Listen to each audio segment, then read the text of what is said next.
the Guild has really opened up my eyes about, like, I love the show and tell every month, because people do things where I'm always looking at it going, I didn't even know that was a thing. Like, I didn't know that existed. So I love that. Hello and welcome to the New York Guild of Handweaver Member Spotlight. My name is Katie Clements and I'm the membership chair of the Guild. With almost 200 members, the New York Guild of Handweavers provides inspiration, information, and mutual support to anyone interested in weaving, tapestry, spinning, or fiber arts through speakers, workshops, as well as our lending library. Go to nyhandweavers.org for more information. Today, we will talk with New York Guild member Tara Weinstein, a member since July 2020. Tara was born in Montreal and grew up in Toronto. She dabbled in all kinds of arts and crafts as a kid. As college approached, she found that she was equally drawn to the arts and the sciences, but decided to major in electrical engineering with a focus on biomedical applications. After spending 10 years in Providence, Rhode Island as a high school physics and engineering teacher, she moved to New York City in 2010, where she continues her teaching career. As well as knitting and sewing, she learned and taught swing dancing, dabbled in oil painting, and has appeared on stage in several community theater productions. She's tried her hand at shoemaking, needle felting, woodworking, watercolors, and is also a writer. In the fall of 2019, she took a 2-hour introductory rigid heddle workshop, which was her first foray into weaving. Undaunted by the limitations of the rigid heddle, Tara was able to weave 4 shaft patterns on it. Currently, Tara works on an 8-shaft table loom. Her fellow Guild members admire her fearlessness, determination, and creativity shown in all her work. So welcome, Tara Weinstein. Thank you. First, I wanted to start off with your history with craft.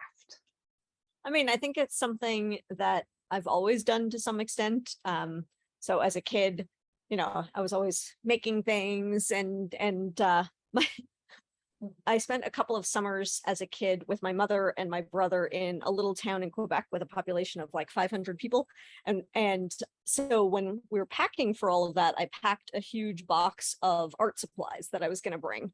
My mother said, we don't have space for that. You're not going to use all of this. You don't need it. And I said, no, I'm going to bring it anyway. And then at one point I ended up having to babysit for a bunch of the kids in this area. And we went through all of my supplies making things. And so I was saying, like, see, I told you it was going to come in handy.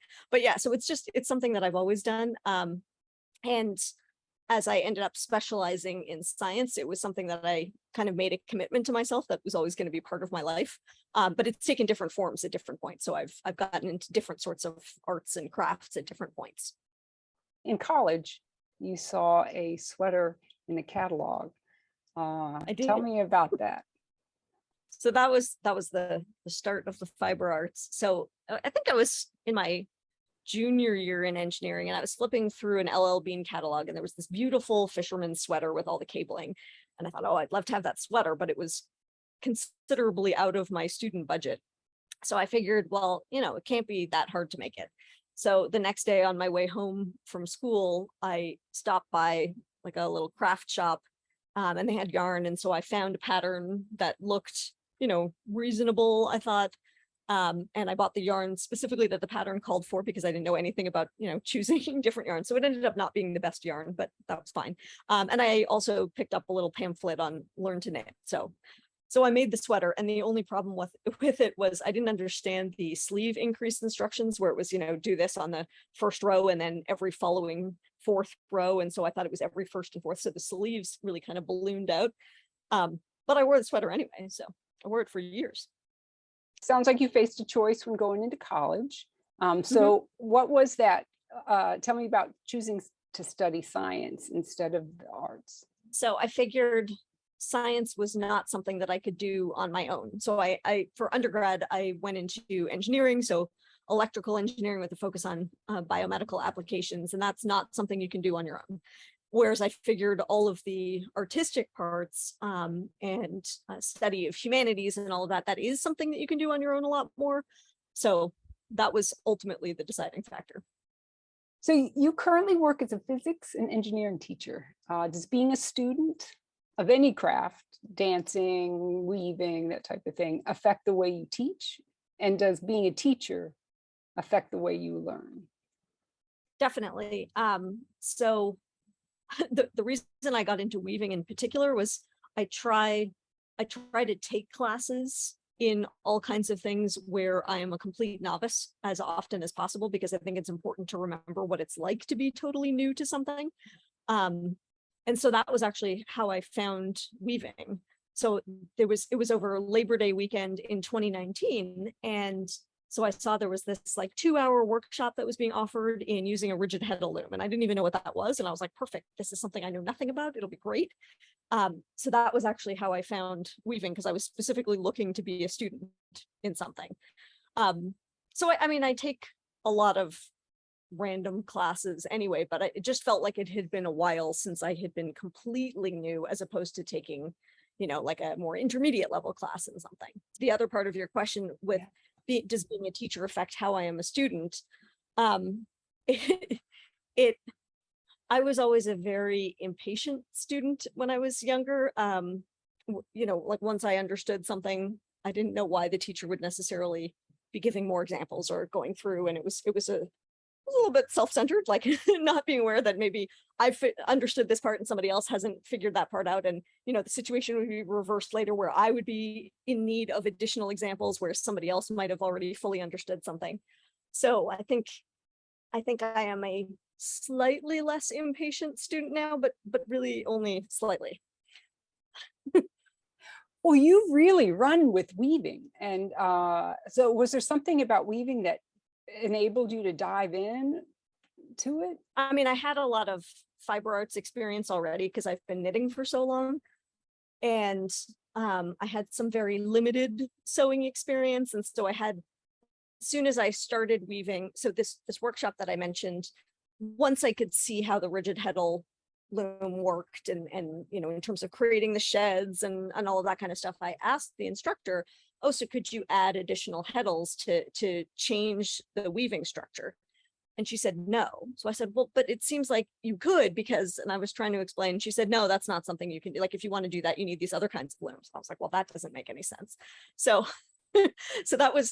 I was a little bit motivated to get my own loom out of stubbornness, to prove, like, of course it could be. And I'm obviously not the first person to have figured out how to do it. This is something that many people have done well before, but the instructor was unaware of this. And so when I figured it out, I thought I was the first one to figure it out and was very excited, until of course I realized I was nowhere close to that. But and nor had I figured out the best way to do it. So watching some videos and reading some stuff was definitely helpful in terms of improving on the process. But yeah, so I think that was what first intrigued me. But I think where the instructor was correct, because she kept saying, if you want to make more complex things, you really need a table loom or a floor loom or something like that. And so I found, because I do enjoy the complexity, I did get to the point where I felt like I was butting up against the limitations of the rigid heddle loom a little bit too much. So that was why I ended up selling it. And now I do have a table loom. So. And how is that going? It's an 8-shaft table loom, is that right? It's an 8-shaft. Yeah, I love it. It's great. And it's sort of the fun of like the creativity with a machine, which I appreciate. So it is much slower to get set up on than the rigid heddle. So the rigid heddle has the table loom beat in a few categories, but yeah. When you have come up against roadblocks, because warping can present some roadblocks, what's your thinking when you come across, because you strike me as so undaunted and determined, and that roadblocks just aren't really, things to be deterred by. Well, it's funny that you mentioned warping, because I feel like I'm still, it never goes as smoothly as it ought to. So I still haven't figured out how to do that properly. And so I've been watching some YouTube videos with some tips and tricks, and but I feel like my warp always gets a little bit tangled, and it says never comb through it, but I have to comb through it, because otherwise I don't know how I would fix it. So anyway, but I mean, I think most roadblocks are kind of fun challenges to be sorted out to a point. So definitely some things get to a level of too much frustration, or it's really not going to work. And then it becomes a question of, giving up entirely or changing the project. So the first thing I tried to do on the rigid heddle loom, that was a 4-shaft pattern. I didn't know anything about weave structures at that point, and I now only know a little bit about it. So I think what I was trying to do was probably shadow weave, but I'm not even sure at this point. And so I had 3 heddles on the loom, and I was going to simulate the 4-shaft action. But the problem was, with the rigid heddle, you can lift 2 heddles simultaneously if they are adjacent to each other. But if it's heddles 1 and 3, there's no way to kind of prop it up in terms of the pattern of where the warp strands go. And of course, that's what this pattern called for. And because I understood so little about weave structures, I didn't know this was going to be an issue. So I tried with that, and that didn't work. And then I made myself some string heddles, figuring, okay, so this is going to give me a little bit more flexibility. And that, in theory, probably could have worked, but I found manipulating them, and it was also the full width of the loom, so it was like 27 inches. So it was too frustrating to do. And then I had this idea of trying to build what I found out later would have essentially been like a kind of castle to actually put the string heddles, because they were on little dowels. So to try and kind of lock them in. But I couldn't easily figure out how to, and this was right after lockdown started. So it wasn't like I could, go browse around in the stores and see what was around or anything like that. So I ended up saying, okay, so this is clearly not the project to try 4-shaft weaving on a rigid heddle with. And so I took out 2 of the heddles, re-stranded it so that I could still use, because I didn't want to waste all the yarn. And so then I ended up, I flipped through a pattern book that I had. So I ended up using a couple of pickup sticks to create some texture. So it ended up being a huck lace project. And I loved how it came out in the end. It was completely different from what I had intended to do. And then I was successful with the next time, because then I went with a twill structure, and then it was adjacent heddles that had to be lifted, so it was fine. But, well, on the topic of weaving, what do physics, engineering, science, and weaving have in common? I mean, so physics underlies everything in the universe. So, but this is definitely, I enjoy the old school mechanical aspect of it. I like the fact that you can clearly see how everything is being put together. So like right now I'm working on my first ever double weave project. And before I started doing that, I made a little sample thing, because I was looking through, I bought a book about double weave and I couldn't quite understand what they were talking about in terms of the layers. So I figured I'll just put some scrap yarn on and try it. And it's a hideous little strip, but I got to play around with all the different techniques, and then finally understood what was actually happening in terms of where the warp strands were going, and creating some of the color blending that can be done, and all of that. So now I'm really enjoying it. And then as far as the engineering piece, I loved the presentation. Now I can't remember her name, but the presentation that we had for the guild a couple of months ago, with the woman who was hacking her looms and doing all kinds of stuff to them. So I'm starting to think about what I can do to mine to, expand its capabilities once I reach the point of having exhausted what it can do, which is a while off, but it'll be a few years, but I'm starting to think about that. But the whole weaving thing, I mean, it's very, you can see where computer programming with the punch cards came from, the whole jacquard weaving, like that whole idea where if you think of each little heddle as a bit, I mean, the connections are, they jump right out. So how did you find out about the New York Guild? I think it was on Instagram, because once I got into weaving, then I started following different weaving accounts, and I think that was how I came across it. And that was, so I joined after the pandemic started, so I have only met all of you online. So I'm very much looking forward to the fall and meeting people in person. What impact has being part of the guild had on you? It just, I didn't know you could do so many things with weaving. I knew nothing about weave structures, and seeing like the incredible creativity, and people are doing all kinds of different things between the, the tapestry weaving and, the like all the deflected double weave, and then the like just so many different things. And every month I just keep saying like, that's incredible. I didn't even know that was the thing. So it's great. So I wanted to show some of your work. So this was a knitting project before I started weaving. And so I had gone to the Vogue knitting show that in normal times happens every January in Midtown. And so I bought, 3 skeins of hand painted yarn and wasn't really sure what I was going to do with it. And then, so sometimes I knit from patterns and other times I design my own patterns. And usually when I design my plan them out ahead of time, this was the first one where I wondered what would happen if I went in without a plan, like just doing whatever. So I found, so you can see the bottom part of the front, like up to about the bust line is constructed with these sort of medallions. And so there's that orangey base and the blue base. Those were the 2 colors that I had. And so I, did those little medallions for a while and then switched partway through because I got tired of doing them. And so since I was doing this whole design on the needles kind of thing, I was like, well, I'm going to do something different now. And so then I had that stripes, and there's a little bit of a corrugation in there. I'm not sure if you can see it. And then, so I did that for the front. And then the back, I believe I did sideways because I was playing it from the center out because I wanted to be able to mirror it.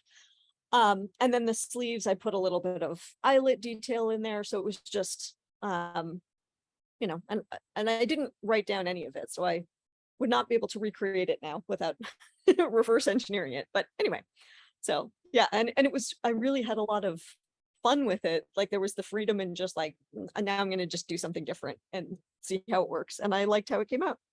What gives you the courage? Just like, I'm going for it. Well, I mean, it's one of those like, what's the worst thing that could possibly happen is I don't like it. And so I rip it out and try something else. Like there's no downside. So I just try it. And, even if I end up ripping it out, I've learned something from it. So it was still positive. Okay, our next one. Ooh, let's hear about this. Yeah, so this was, and it's funny because most of what I knit is cable knitting, and none of these pictures are those, but this was another. So I had seen something about creating the different mod, and so there was so each one of these little pieces is knit separately but then picked up from the edges. I really hate sewing seams, so as much as possible I try and figure out things so I'm going to have as little sewing as possible. So yeah, so each one of these little, it's like a square with a corner taken out of it, right? So they all kind of fit together. And it actually, the back for this is the same, and the pieces kind of interlink on the shoulder. So the shoulder is sort of jagged, but again, because it was all picking up, I didn't have seams to do. But then I ran out of the yarn before I got to the sleeves. So the purple that you can see on the collar, so I brought this half finished piece with me to yarn stores until I found a color that I thought kind of complemented it nicely. So the sleeves are the same purple as the collar, and it was not what I was intending to do. And I think I like it better than I would have if I'd had enough of the original yarn to continue the project. So it just creates an interesting sort of contrast. And I made the body fairly oversized and to go with a different color scheme for that part. So then the sleeves are much more fitted. So it has kind of a whole look for it. Gorgeous. What do you keep in mind when you are choosing colors for your projects?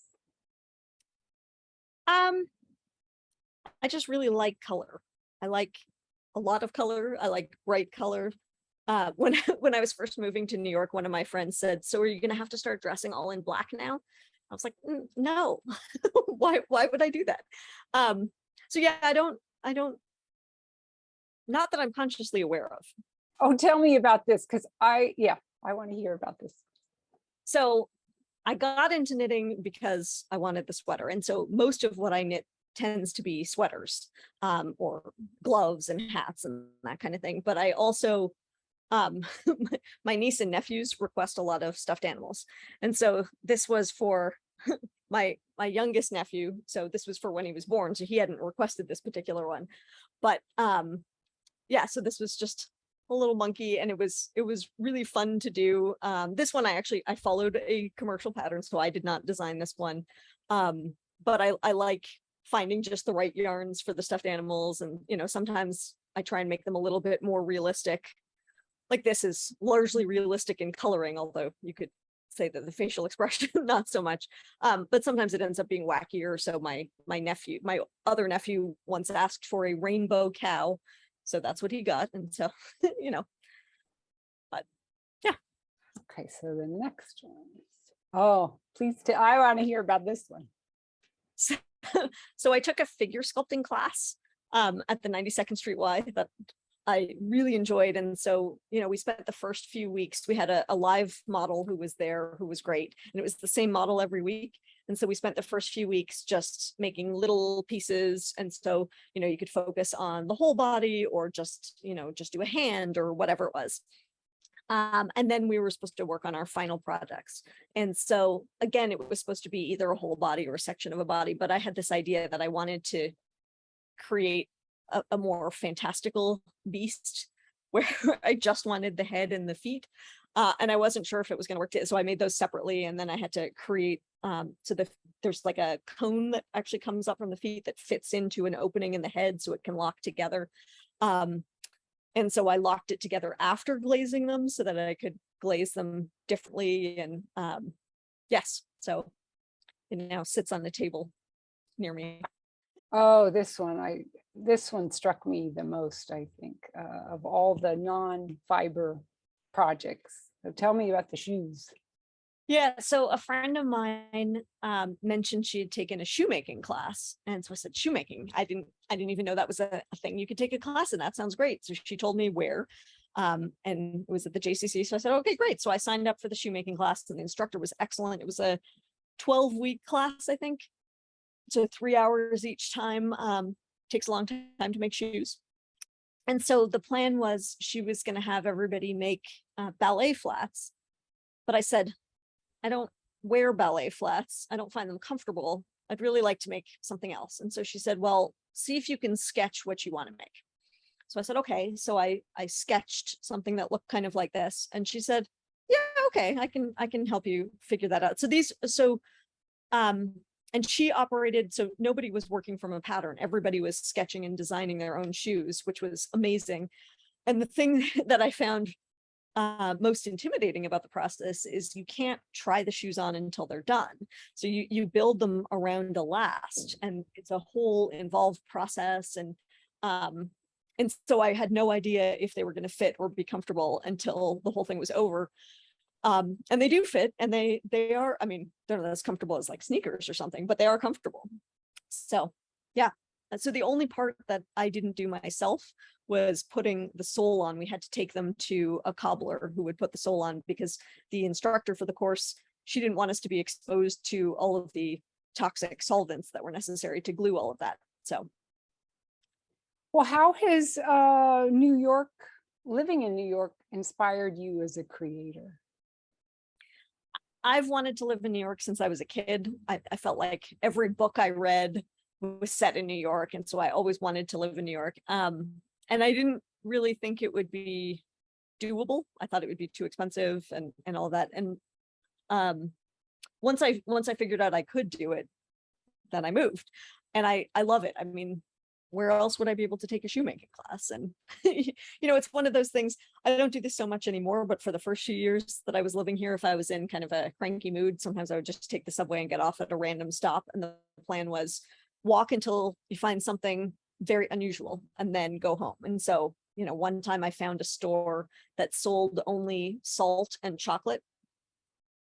Another time I found this fountain pen hospital. It's great. I love New York. Who and what do you find inspiring? I mean, everything. My students say wacky things that inspires me, or sometimes, if they have trouble with something and I'm trying to figure out a different way to explain something or come up with a new lab to help them understand it. So it can be something like that. I can see, a beautiful piece of art, something silly happening.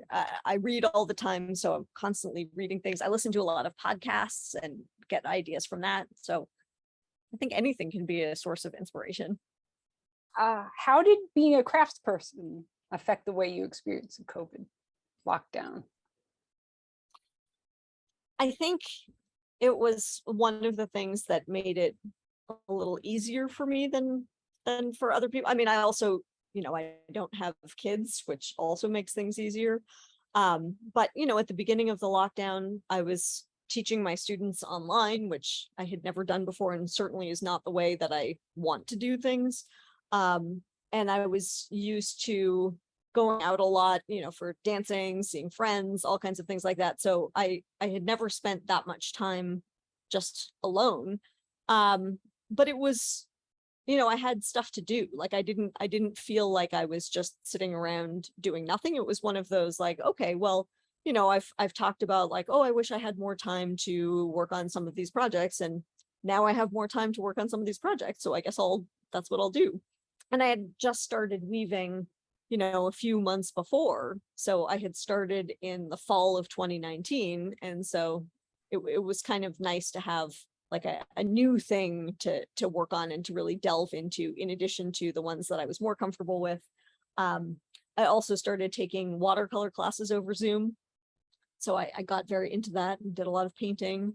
So yeah, I mean, I think it's certainly not something that I would choose to do or hope that we have to do again, but I think I did have an easier go of it than a lot of people. Well, with the watercolors, I think we have some to look forward to in the slideshow. Let's see oh, this is stunning, Tara. This is just gorgeous. Yeah, so I had done I had taken one watercolor class, like a 4-week class or something many years before. And so I had these sort of junky watercolors. And so then as I started taking these Zoom watercolor classes, once I started learning a little bit more, then I got to the point of getting frustrated by the materials that I had, because I couldn't create some of the colors that I wanted to create and all that. So I finally bought some good ones, and I spent a really long time researching like exactly what I wanted to put into my palette. So this was the first painting that I made with the new watercolors. And yeah, I was very happy with it. My mother has taken it, and so so I don't have it anymore, but hopefully my parents are enjoying it. Okay, let's see the next one. Another beautiful one. Let's hear about this one. So this was my niece requested this. So she asked for a painting of a unicorn. And so up to this point, first I only painted from real life. So I'd have to set up a still life or something like that. And then it took me a while to learn how to paint from photographs, because I had trouble when I wasn't able to like walk around the thing that was set up and see it from different angles. And so creating a sense of depth from a photograph was really hard for me. But then I finally got to the point where I felt comfortable with it. And then my niece asked for a unicorn. And of course, that was something where I was like, okay, so I can't get a real unicorn and I can't get a photograph. And I'm not sure how to do that. So I got a photograph of a horse. And then, but it was a completely like the colors obviously were different than what you see here. And then trying to figure out how to do the horn and all of that. So I don't love everything about how this came out, but I'm really pleased with the growth that I had in trying to figure out how to do this. Oh, another great one. Let's hear about this one. So this was another Zoom watercolor class that I was taking, and so with this we were all choosing our own things to paint. And so it was a 6-week class, and this was the third painting, so I did it over 2 sessions.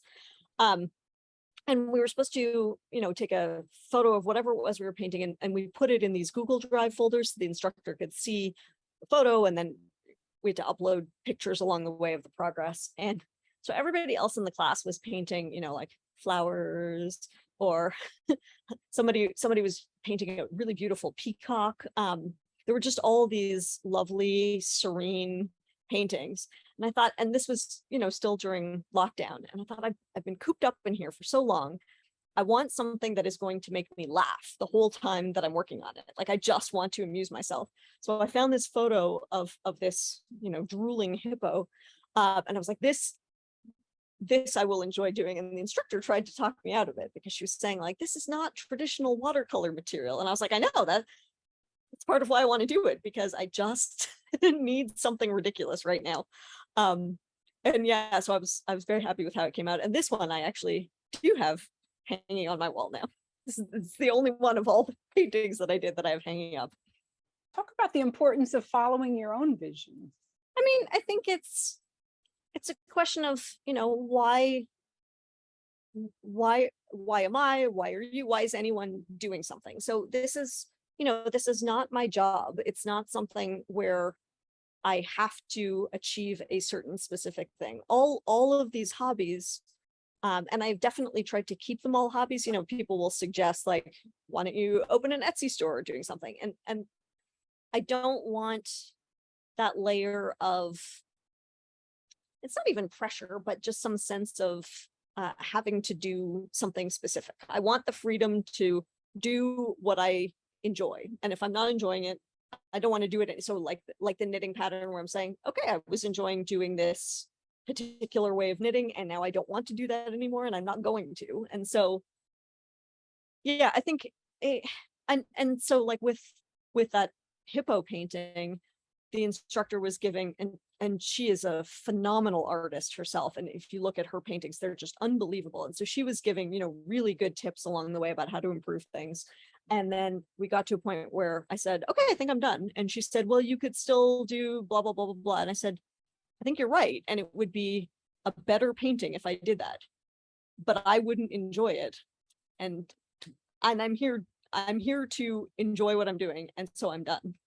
And that's, Oh, now we go into the weaving.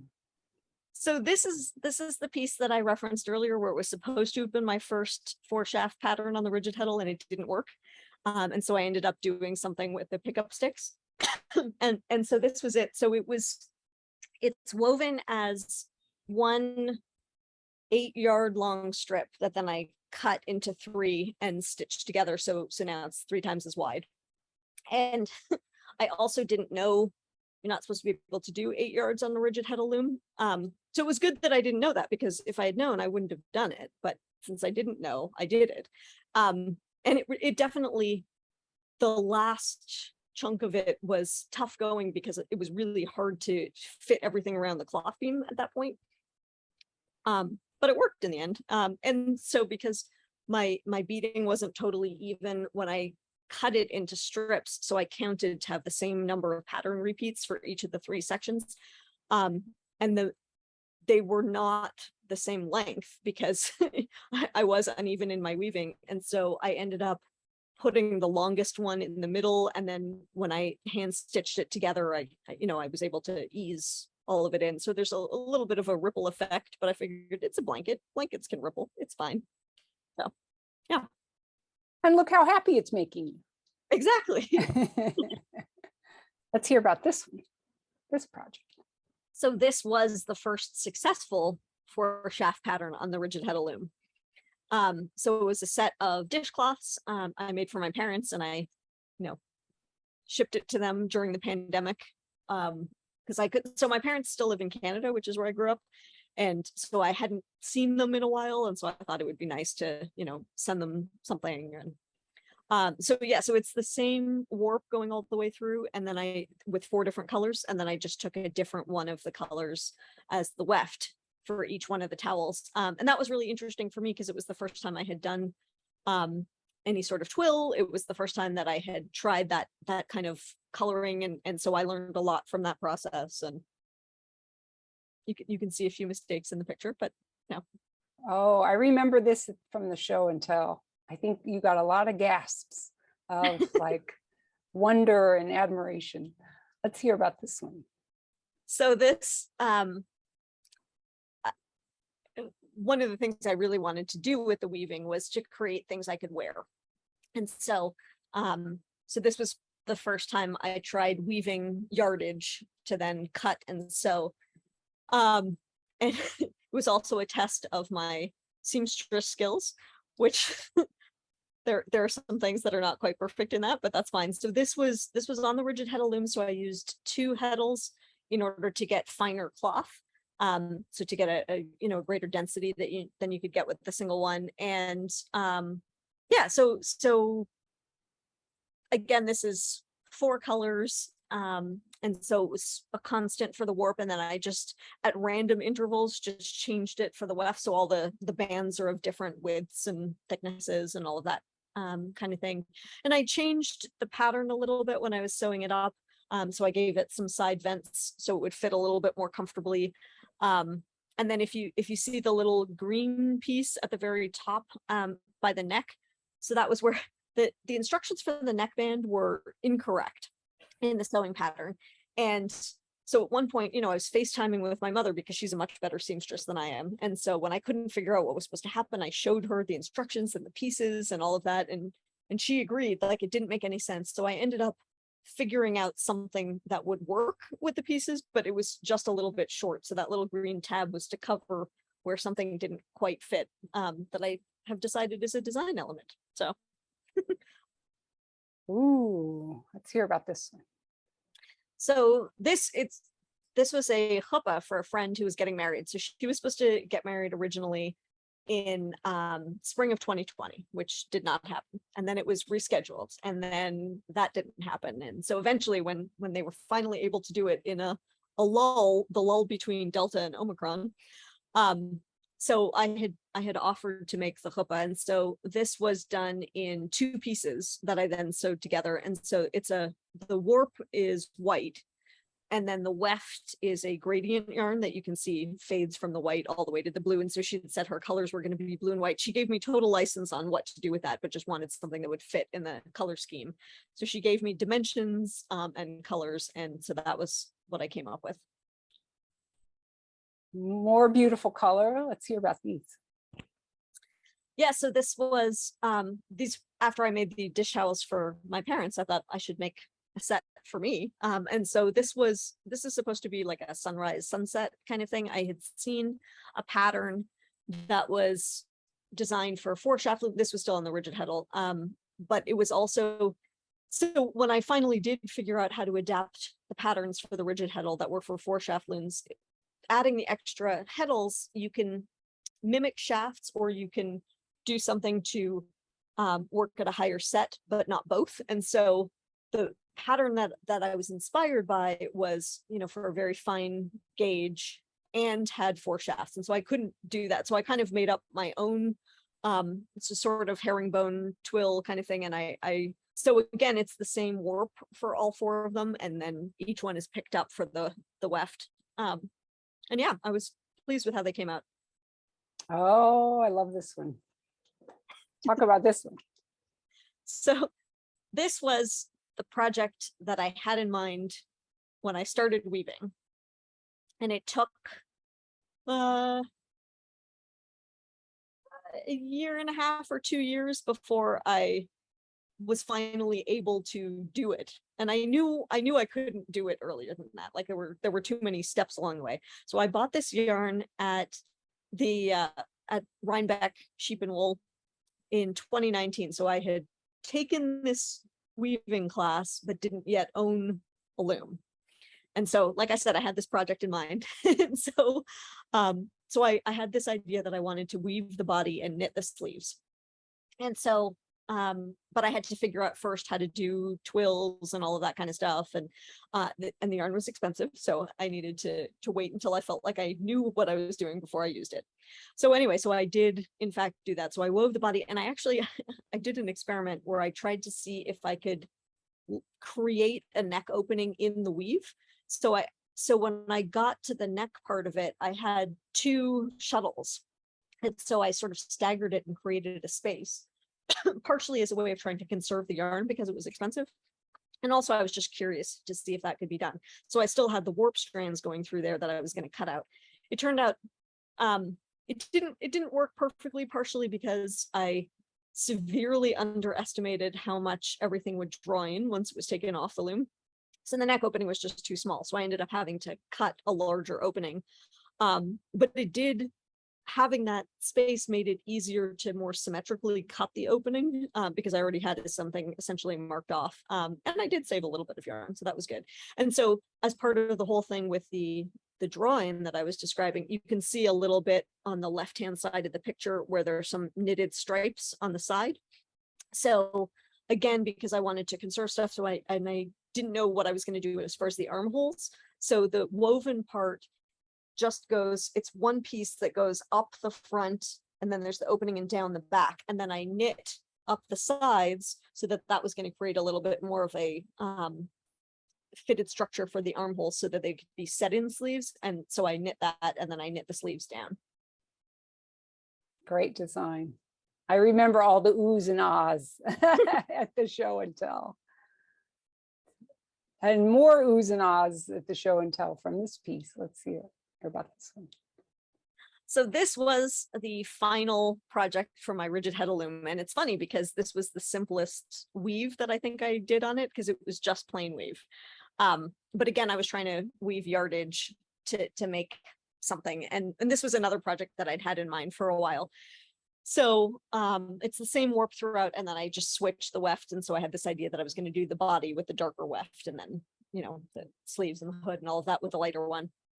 And I tried to estimate. So at this point, I knew a little bit more about draw-in, but still not quite enough. So it ended up a little bit narrower than what I was expecting. So once again, I had to put little vents in on the sides to make it fit better. But what I discovered with this, so this is a cotton bamboo yarn that I've used a lot for knitting that I love, but I had never used it for weaving. And so it was quite stretchy. And so that created a really interesting cloth that's super comfortable to wear, but was hard to work with for the sewing piece of it. So when I was laying out my pattern pieces and cutting, that my cuts were like, unless I was cutting straight up between like two warp strands or something like that, you know, cutting curves for the armholes or something like that, they were a complete mess. And so I really thought the whole thing was going to be a disaster throughout. But I'd already cut into my fabric and figured, well, you know, it's too late to do anything else with it now because I've cut it. So I might as well just keep trying and we'll just see what happens. And it was funny because all the things that made the cloth so difficult to work with for the cutting made it easier to sew with to a certain extent. So I straight stitched and zigzagged around all of the cut lines to keep everything from unraveling. And that also was a mess. But then for easing pieces together around the curves, because of that stretchiness and all that, it actually, that part worked better. So it was a surprise when it worked out in the end. And it's very comfortable. I've worn it many times. This looks more than a rigid heddle. Let's see. This is my first project on the table loom. So this is the 6-shaft project. So it's an 8-shaft loom, but I felt like I should start with something easier. So I went with 6 instead of 8 shafts. I don't know why I thought that would be easier because it's the same thing, but anyway. So yeah, so this was a pattern for a scarf, but I wanted to make a runner. So I made it wider and shorter than what the pattern called for. And it was really fun. And so doing this was the part where I was really like, oh, I love this loom. And I got so excited about it. And yeah. So I enjoyed working with the rigid heddle, but I love working with the table loom. It's great. I can't wait to see what is ahead for you. Yeah, so this is my first 8-shaft project. So this is the second project that I did on the new loom. And it was also my first time working with tencel, which I really enjoyed. I have a few garments that I've bought that are made with tencel, and I always really like wearing it. So I was curious to see how it would behave as a fiber to work with, and it was great. So this was a pattern from Handwoven from last year, 2 years ago, something like that. And so, yeah, so it's 9 different colors in the warp, and the weft is all the black. And it was really fascinating to see how everything kind of played out. yeah, it was my first time doing the little twisted fringe, so I got to use a little twister, and that was exciting. Okay, last question. What's ahead for you creatively? That is a good question. I don't know. I mean, so I said, I'm working on a double weave project as my first one of those, but I have this sort of, I have like a pillow idea of something that I want to, I don't know, we'll see. But yeah, I want to explore more about different weave structures as far as that goes.